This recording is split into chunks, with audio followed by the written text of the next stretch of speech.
দুর্গাপুরে দীর্ঘদিন ধরে অচল হয়ে পড়ে থাকা জলের এটিএম ঘিরে অভিনব প্রতিবাদে নামল বিজেপি। রবিবার সকালে দুর্গাপুর মহকুমা হাসপাতাল ও ইএসআই হাসপাতাল সংলগ্ন এলাকায় থাকা দুটি জলের এটিএমে ফুলমালা দিয়ে প্রতীকী শ্রাদ্ধ করে বিক্ষোভ দেখান বিজেপি নেতৃত্ব এবং কর্মীরা।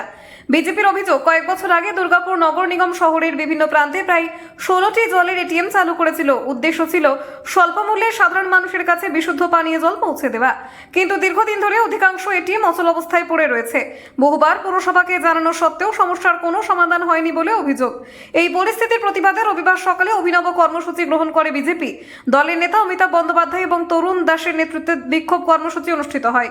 অচল এটিএম এর সামনে ফুলমালা দিয়ে শ্রদ্ধাঞ্জলি জানিয়ে প্রতীকী প্রতিবাদ জানান বিজেপি কর্মীরা। অমিতাভ বন্দ্যোপাধ্যায় অভিযোগ করে বলেন, দুর্গাপুর নগর নিগম সম্পূর্ণ ব্যর্থ। সাধারণ মানুষের সুবিধার কথা বলে যে জলের এটিএমগুলি বসানো হয়েছিল তার একটিও ঠিকমতো চলছে না। সামনে গ্রীষ্মকাল, অথচ মানুষের চরম ভোগান্তির মুখে পড়েছে। এই এটিএমগুলি কার্যত মৃত বলেই আমরা তাদের শ্রদ্ধাঞ্জলি জানাতে বাধ্য হয়েছি। অন্যদিকে বিষয়টি নিয়ে আশ্বাস দিয়েছেন দুর্গাপুর নগর নিগমের প্রশাসক মণ্ডলীর ভাইস চেয়ারম্যান ধর্মেন্দ্র যাদব। তার দাবি, অচল হয়ে থাকা জলের এটিএমগুলি দ্রুত মেরামত করে পুনরায় চালু করার ব্যবস্থা নেওয়া হবে।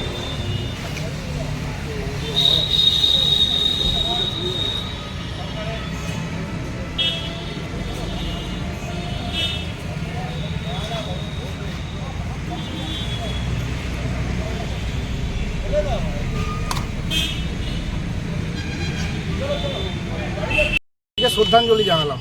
কিসের জন্য? পাশে হলো দুর্গাপুর এসডি হসপিটাল, তার পাশে হলো ইএসআই হসপিটাল, বিবেকানন্দ হসপিটাল, এখানে কলেজ। সব থেকে দুর্গাপুরের মূল কেন্দ্র হলো, বিন্দু হলো এখানে। এটা এই এটিএম নয়, 16খানা এটিএম এরকম পড়ে আছে। পাশে হাটকো মোড় থেকে শুরু করে ব্যানার্জিটি সব জায়গায় এটিএম। এখানে পয়সা ভরুন, পয়সা চলে যাবে, কিন্তু আর জল আর বেরোবে না।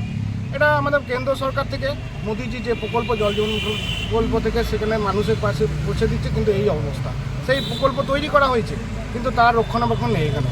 এখানে আমরা ধিক্কার জানাই, এখানে শ্রদ্ধাঞ্জলি জানালাম। জন্য শুভোদয় ঘটে শ্রদ্ধাঞ্জলি এটিএমকে জানালাম। আর তার সাথে সাথে তারা দেখুক, জর্জিত হোক যে এই হসপিটালে মানুষ যারা রোগীকে, পেশেন্টকে ভর্তি করছে, তার পরিবারের লোকেদের জন্য যে এখানে সাহায্য করা হয়েছে, কিন্তু তারাই এখানে। এটিএমটা কবে খোলা হয়েছিল? এটিএমটা আজকে 3 বছর আগে হয়ে গেছে। দুর্গাপুর মিউনিসিপ্যাল কর্পোরেশন থেকে খোলা হয়েছে, কিন্তু তার রক্ষণাবেক্ষণ নেই। আজকে জল নেই, কল নেই, কলের জল পড়ছে না এখানে। আর তাই আমরা শ্রদ্ধাঞ্জলি জ্বালিয়ে যাতে তাদের শুভোদয় ঘটে, যেন বিলম্বে। আমাদের একটা দাবি, যেন এখানে যে এটিএমটা চালু করানো। কি নাম আপনার? তরুণ দাস, দুর্গাপুর পূর্ব বিধানসভা, ভারতীয় জনতা পার্টির সভাপতি। গত 5 বছর ধরে এই ধরনের এটিএম কাউন্টার এবং বাথরুম বানানো হয়েছে মুখ্যমন্ত্রী জল মিশনের আন্ডারে। সেন্ট্রাল গভর্নমেন্টের জল জীবন যে প্রকল্প, তার আন্ডারে টাকা নিয়ে আমাদের পশ্চিমবঙ্গ সরকার দুর্গাপুরের বুকে প্রায় 16খানা এটিএম কাউন্টার আর প্রায় 44খানা বাথরুম বানায় দুর্গাপুরের বিভিন্ন জায়গায়। বেশিরভাগ বাথরুমে তালা লাগানো, বাথরুম ইউজ করা যায় না। আর যতগুলো এটিএম আছে, একটা এটিএমও চলছে না। সেই জন্য আমরা ভারতীয় জনতা পার্টির কাছ থেকে এই অপদার্থ সরকারের যে এই অপদার্থ কাজ, সেটা জানিয়ে মানুষের কাছে পৌঁছে দেওয়ার চেষ্টা করছি। কিভাবে প্রতিবাদ জানালেন? এবং আমরা এই যে এটিএম কাউন্টার মরে আছে, তাকে তার শ্রদ্ধাঞ্জলি জানিয়ে ফুল দেওয়া হলো। তাকে তার নিচে আমরা জলের বোতল রাখলাম এবং আশা করি আগামী দিন এই বোধ উদয় হবে এই সরকারের, এবং এটিএমগুলো মানুষের জন্য শুরু করবে। এর পাশে হসপিটাল, এসডি হসপিটাল, তার পাশে ESI hospital, Vivekananda hospital, Muchipara, city centre, যে কোনো জায়গায় যান এই ধরনের এটিএম লাগানো আছে, জল বেরোয় না। খুব দুর্ভাগ্যজনক। আমরা বহুবার প্রতিবাদ করেছি, চিঠি দিয়েছি, কোনো তোয়াক্কা নেই।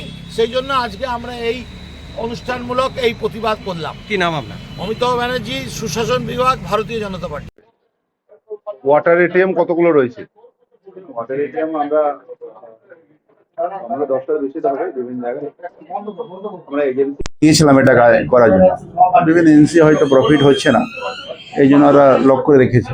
আমি ডিপার্টমেন্টকে বলেছি ওটা আবার করে যদি এজেন্সি পাওয়া যায় ঠিক আছে, নাহলে আমরা কর্পোরেশন থেকে কীভাবে চালানো যায় ওটা নিয়ে আমরা ফাইল অ্যাপ্রুভের জন্য বলেছি। এটা করতে হবে তাড়াতাড়ি, জানি আমরা, আমাদেরও নজরে আছে। আমি নিজেও ডিপার্টমেন্টকে বলেছি ওটা মার্চের ফার্স্ট উইকে যেন করে দিতে পারি আমরা, যেভাবে হোক ওটা আমরা করবো।